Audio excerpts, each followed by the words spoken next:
دین کے لیے اپنا نفس جو ہے اس کو بیچ ڈالتے ہیں، اپنی چاہے جتنی بڑی سے بڑی جائیداد ہو، مال ہو، اس کو فوقیت نہیں دیتے، لیکن وہ چاہتے ہیں کہ ہمارا دین قائم رہے، وہ لوگ بڑے نفع کا سودا کرتے ہیں۔ ایسے لوگوں پر اللہ تعالیٰ بہت شفقت رکھتا ہے، بہت مہربان ہے۔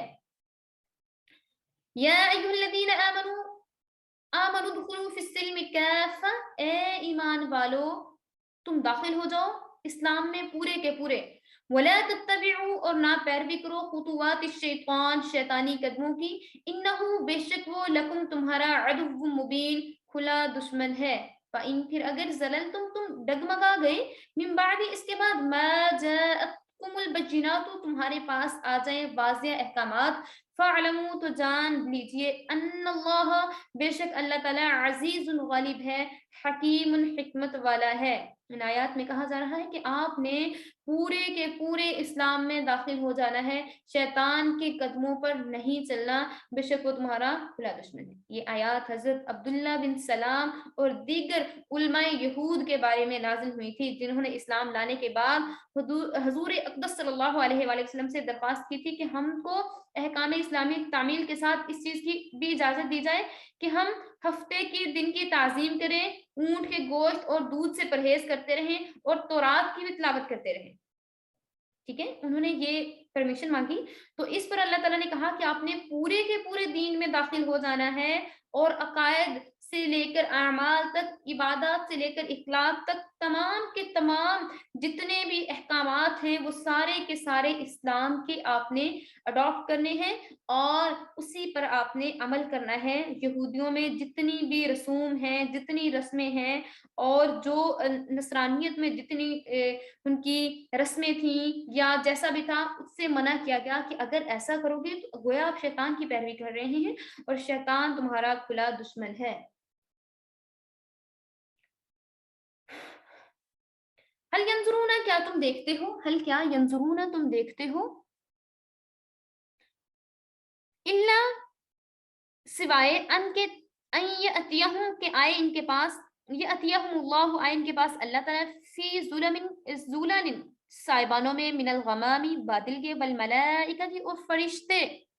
وقضی الامر، اور وہ پورا کر دیں، اور طے ہو جائے یہ قصہ، پورا کر دیں اس کام کو، وإلی اللہ، اور اللہ تعالیٰ کی طرف، ترجع الامور، تمام کے تمام کام اور تمام کے تمام رجوع جو ہیں وہ اللہ کی طرف سے ہی کیے جائیں گے،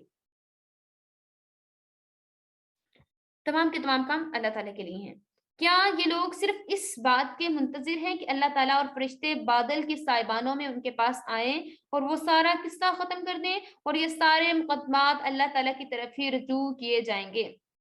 گزشتہ آیات میں اسلام میں پوری طرح داخل ہو جانے کی ہدایت فرمائی گئی تھی، اب انہی کے مطابق بتایا جا رہا ہے کہ اگر آپ اسلامی احکام جو ہیں ان کو نہیں مانتے، اور ان سے آپ روگردانی کرتے ہو یا منہ پھیرتے ہو، اس پر ان کو شدید اور سخت عذاب کی وعید سنائی جا رہی ہے، کہ جو لوگ چاہتے ہیں کہ وہ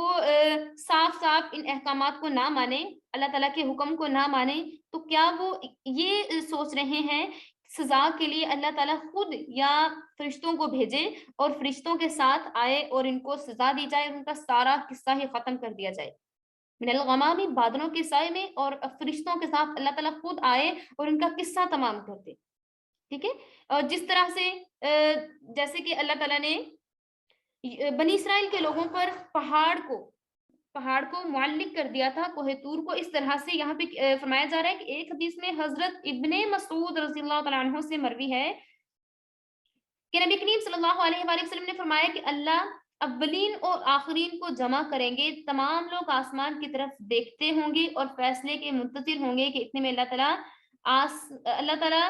صاحبانوں میں سے عرش سے کرسی کی طرف نزول فرمائیں گے، اور اللہ تعالیٰ کرسی پر براجما ہوں گے۔ اب یہاں پہ فرمایا جا رہا ہے کہ جو لوگ نہیں مانیں گے، احکامات کو ٹھکرائیں گے، تو ان کے بارے میں ہے کہ اللہ تعالیٰ کیا ان کو خود سزا دینے کے لیے آئے تو وہ پھر ٹھیک ہوں گے؟ بنی اسرائیل، سوال پوچھیں بنی اسرائیل سے، کم آتی نہ ہوں، کس قدر تمہیں دی ہم نے نشانیاں، نشانیاں بجینہ، کھلی نشانیاں۔ آپ بنی اسرائیل سے پوچھیں یہودیوں سے پوچھیے ہم نے ان کو کتنی واضح اور روشن نشانیاں دی تھیں. وَمَن يُبَدِّلْ اور جو بدل ڈالے نعمت اللہ اللہ تعالیٰ کی نعمت من بعد اس کے بعد ما جاءته آتی ہے اس کے پاس فَإِنَّ اللَّهَ تو بس بے شک اللہ شدید العقاب سخت عذاب دینے والا ہے. اب آپ علماء بنی اسرائیل سے یعنی یہودیوں سے پوچھئے کہ ہم نے آپ کو اور ان کے بزرگوں اور آباء و اجداد کو کتنی بڑی اور واضح دلیلیں دی تھی مگر ان لوگوں نے بجائے اس پر عمل کرنے کے ہدایت حاصل کرنے کے انہوں نے اس کو الٹ لیا. ٹھیک ہے. پھر جس طریقے سے ان کو سزائیں ملی وہ بھی انہوں نے بھگتی اور وہ جو ان کو احکامات کہے گے وہ اس کو قبول نہیں کرتے تھے انکار کرتے تھے. آخرکار ان پر کوہ طور کو معلق کر دیا گیا اور کہا گیا کہ آپ کے سروں پر پتھر برسائے جائیں گے. تو اس لیے جب انہوں نے دیکھ لیا کہ ہمارے سروں پر پتھر برسائے جائیں گے تو وہ پھر احکامات کو ماننے کے لیے تیار ہو گئے. پھر اللہ تعالیٰ نے انہیں سمندر میں راستہ دے کر فرعون سے نجات دلائی تھی. بجائے وہ اللہ تعالیٰ کا احسان مانتے انہوں نے گائے کی پوجا شروع کر دی بچڑے کی پوجا شروع کر دی جس پر انہیں اللہ تعالیٰ کی طرف سے سزا دی گئی انہیں قتل کیا گیا. پھر اللہ تعالیٰ نے ان پر من و سلوہ نازل کیا. بجائے شکر ادا کرنے کے انہوں نے اللہ تعالیٰ سے کہا کہ ہمیں مشقت والی غذا دیجیے. اللہ تعالیٰ کا انہوں نے اللہ تعالیٰ کی نافرمانی کی جس سے وہ جو تھا من و سلوہ وہ سڑنے لگا خراب ہونے لگا. پھر اللہ تعالیٰ کی طرف سے پھر انہوں نے کیا کیا کہ بجائے اللہ تعالیٰ کا شکر ادا کرتے انبیاء علیہ الصلوۃ والسلام کو قتل کرنا شروع کر دیا. اس لیے یہاں پر بتایا جا رہا ہے کہ جو لوگ بدل ڈالتے ہیں اللہ تعالیٰ کے حکم کو نافرمانی کرتے ہیں تو اللہ تعالیٰ انہیں سخت عذاب دینے والا ہے. زُجِّنَ آراستہ کی گئی ہے للذین جن لوگوں کے لیے کافر جنہوں نے کفر کیا حیات دنیا دنیا کی زندگی ان لوگوں کے لیے آراستہ کر دی گئی ہے. وَيَسْخَرُونَ اور جو لوگ ہنستے ہیں مذاق اڑاتے ہیں من الذین ان لوگوں کا آمنوا جو ایمان لائے. دنیاوی زندگی کو کفار کے لیے ہی آراستہ کیا گیا ہے اور جو لوگ مسلمانوں کا مذاق اڑاتے ہیں حالانکہ خود وہ شرک میں مبتلا ہیں. والذین اور جو لوگ اتقوا پرہیزگار ہیں فوقہم وہ بہت بالا تر ہوں گے وہ بہت اونچے ہوں گے. فوقہم وہ اوپر ہوں گے بلند ہوں گے یوم القیامت قیامت کے روز. واللہ اور اللہ یرزق رزق دیتا ہے من یشاء جسے چاہتا ہے بغیر حساب بغیر حساب کے. اور جو لوگ کافر کہتے ہیں کہ یہ دنیا کی زندگی جو ہے وہی ہماری اخروی زندگی ہے وہی آخرت کی زندگی ہے اور جو ایمان لاتے ہیں ان کا مذاق اڑاتے ہیں انہیں بتا دیجئے کہ جو لوگ ایمان لائے انہیں قیامت کے روز اللہ تعالیٰ بلند فرمائے گا اور یہ لوگ ان کو دیکھ رہے ہوں گے. اور اسی طریقے سے اللہ تعالیٰ جس کو چاہتا ہے بے حساب رزق عطا فرما دیتا ہے. کانت الناس لوگ امتن ایک امت واحدتن ایک فبعث اللہ النبیین پھر بھیجے اللہ تعالیٰ نے نبی مبشرین خوشخبری دینے والے ومنذرین اور ڈرانے والے وانزل اور نازل کیا معهم الکتاب ان کے ساتھ کتاب کو بالحق حق کے ساتھ لیحکم تاکہ فیصلہ کر دے بین الناس لوگوں کے درمیان فی مختلف جس میں وہ اختلاف کرتے تھے فی ہی اس میں. اب یہاں پہ بتایا گیا ہے کہ اللہ تعالیٰ نے انبیاء علیہ الصلوۃ والسلام کو حضرت آدم علیہ الصلوۃ والسلام سے لے کر حضرت محمد عربی صلی اللہ علیہ وآلہ وسلم تک بہت سے انبیاء علیہ الصلوۃ والسلام کو بھیجا جو کہ جن کا سب کا ایک ہی دین تھا دین حق تھا اور وہ ایک اللہ کی طرف بلانے والے تھے. اور سب انبیاء علیہ الصلوۃ والسلام جن میں سے کچھ انبیاء علیہ الصلوۃ والسلام پر کتابیں نازل ہوئیں کچھ پر صحیفے نازل ہوئے وہ تمام لوگ جو تھے اللہ تعالیٰ کا پیغام لے کے آنے والے تھے خوشخبری دینے والے تھے جنت کی کہ جنت ملے گی آپ کے لیے ریوارڈ ہوگا بہترین ریوارڈ ہوگا. منذرین اور ڈرانے والے تھے کس سے دوزخ سے ڈرانے والے تھے اس میں کس طرح کا عذاب ہوگا نافرمانی کرنے والوں کو کیا کیا سزائیں دی جائے گی. اور اللہ تعالیٰ کچھ لوگ اس میں اختلاف پیدا کرتے ہیں اور اللہ تعالیٰ جو ہے اس میں بہترین فیصلہ فرمائے گا روز قیامت. ومختلف اور نہیں اختلاف کیا فیہ اس میں الا الذین مگر جن لوگوں کو اوتوہ دی گئی من بعد اس کے بعد ما جاءتهم البینات ان کے پاس آ گئی واضح نشانیاں بغین وہ ضد میں پڑ گئے بینہم آپس میں فہد اللہ الذین بس ہدایت دی اللہ تعالیٰ نے جو لوگ ایمان لائے آمنوا ایمان لائے لمختلفوا انہوں نے اختلاف نہیں کیا فیہ اس میں من الحق کی سچ بات میں باذنہ اپنے حکم سے. اس کے حکم سے، واللہ یہدی، اللہ تعالیٰ ہدایت دیتا ہے، من یشاء، جس کو چاہتا ہے، الی صراط مستقیم، سیدھے رستے کی طرف۔ اور اس کتاب میں اختلاف کسی نے نہیں کیا مگر ان لوگوں نے جن کو کتاب ملی تھی، جن کے پاس واضح دلائل پہنچ چکے تھے، لیکن ضد کی وجہ سے ان لوگوں نے اس نے اختلاف کیا۔ پھر اللہ تعالیٰ نے ایمان والوں کو حق عطا فرمایا جو اس نے اختلاف نہیں کرتے تھے، اور اللہ تعالیٰ جس کو چاہتا ہے اس کو راہ راست دکھا دیتا ہے، اس کو ہدایت دے دیتا ہے، اور وہ اس ہدایت کو تھام لیتا ہے۔ ہدایت محض اللہ تعالیٰ کے لطف و کرم اور عنایت سے ہی ملتی ہے۔ اللہ تعالیٰ مال کو مختار ہے، جس کو چاہے، جس کے دل میں چاہے اسلام کی، قرآن کی محبت کو ڈال دے، جس کے دل میں چاہے اس کو، جس کو چاہے سیدھا رستہ دکھا دے، جس کو نہ چاہے گمراہی میں پڑا رہنے دے۔ لیکن اللہ تعالیٰ جو ہے حق کی ہدایت اسی کو سرفراز فرماتا ہے جو شخص دنیا سے محبت نہیں کرتا، جس کو دنیا کی زینت سے محبت نہیں ہوتی، اور جو صرف دنیا، جس کا مقصد پیسہ پیسہ پیسہ پیسہ، اور جس کا مقصد دنیا کی شہرت، جس کا مقصد تمام مقصد دنیا بھی ہوتا ہے، پھر اس کو ہدایت نہیں ملتی۔ جس کے دل میں چھوٹا سا بھی سافٹ کارنر موجود ہوتا ہے اسلام کے لیے، اللہ رب العزت کی محبت کے لیے، لوگوں کی محبت کے لیے، ایسے شخص کو اللہ تعالی ہدایت عطا فرماتا ہے۔ جو ہدایت حاصل کرنا چاہتا ہے، جو اللہ تعالیٰ سے دعا کرتا ہے اور جو کوشش کرتا ہے، اس کو ہدایت ملتی ہے، اور جو کوشش نہیں کرتا، جس کو صرف دنیا چاہیے، پھر اس کو دنیا ہی دی جاتی ہے۔ جو دنیا کی محبت میں گرفتار ہو جاتا ہے، پھر وہ نہیں چاہتا کہ وہ اسلام کی طرف آئے، اس کو لگتا ہے کہ یہ ایک قسم کی قید ہے، میں نے جو اتنا کچھ کرنا ہے، میری اتنی اچھی لائف ہے، میں نے اس کو اس طریقے سے گزارنا ہے، اس کو اس طریقے سے گزارنا ہے۔ وہ اصل میں چاہتا ہی نہیں ہے کہ وہ اسلام کی طرف آئے۔ اس کو دراصل اس کے ذہن میں شیطان کی بات ڈال دیتا ہے کہ اگر آپ اسلام کی طرف آ جاؤ گے تو آپ قید میں گرفتار ہو جاؤ گے، آپ کچھ اچیو نہیں کر سکو گے،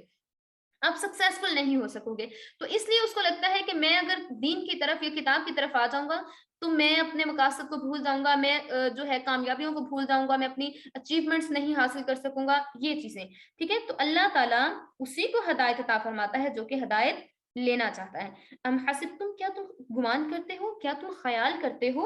ان کے تدخل الجنت، تم جنت میں داخل ہو جاؤ گے، ولما، اور جبکہ نہیں ہے، یاتکم، آئی تم پر، مثل الذین، ان لوگوں کی طرح، خلو، جو کہ گزرے ہیں، من قبلکم، تم سے پہلے، مستھم البأساء، پہنچی انہیں سختی، والضراء، اور پہنچی انہیں تکلیف، وزلزلوا، اور وہ ہلائے گئے اور وہ جھنجھوڑے گئے، حتی، یہاں تک کہ، یقول، کہنے لگے، رسول والذین، اور جو لوگ، آمنوا، ایمان لائے، معاہو، ان کے ساتھ، متی نصر اللہ، کب اللہ تعالیٰ کی مدد آئے گی، متی نصر اللہ، کب اللہ تعالیٰ کی مدد آئے گی، الا، سن لیجئے، سن رکھو، ان اللہ، ان، بے شک، نصر اللہ، نصر اللہ، اللہ تعالیٰ کی مدد، قریب، نزدیک ہے، بہت قریب ہے۔ اب اس آیت کا جو شان نزول ہے اس کے متعلق بھی دو روایات ہیں۔ ایک یہ کہ یہ آیت غزوہ خندق، جس کو غزوہ احزاب بھی کہتے ہیں، کہ اس کے متعلق نازل ہوئی تھی، جب صحابہ کرام کو مشقت، تکلیف اور دشمن کا خوف، موسمی سردی، تنگ دستی نے چاروں طرف سے گھیرا ہوا تھا، ٹھیک ہے۔ اور دوسری روایت یہ ہے کہ جنگ احد کے متعلق یہ آیات نازل ہوئی تھی، کیونکہ رسول اللہ صلی اللہ علیہ وآلہ وسلم اپنے صحابہ کرام کے ساتھ مکہ سے ہجرت کر کے مدینہ منورہ تشریف لائے، اور اسی طرح خالی ہاتھ مدینہ آئے کہ ان کا تمام مال و اسباب مکہ میں ہی رہ گیا، جس پر کافروں نے قبضہ کر لیا، اور جس پر صحابہ کرام کو بڑی دشواری اور تکلیف کا سامنا کرنا پڑا۔ پھر مدینہ پہنچ کر تنگ دستی اور افلاس میں بھی اطمینان نصیب نہ ہوا۔ ایک طرف مدینہ کے یہودی جو مخالف ہو گئے تھے اور ہر وقت نقصان پہنچاتے رہتے تھے، اور اس پر کچھ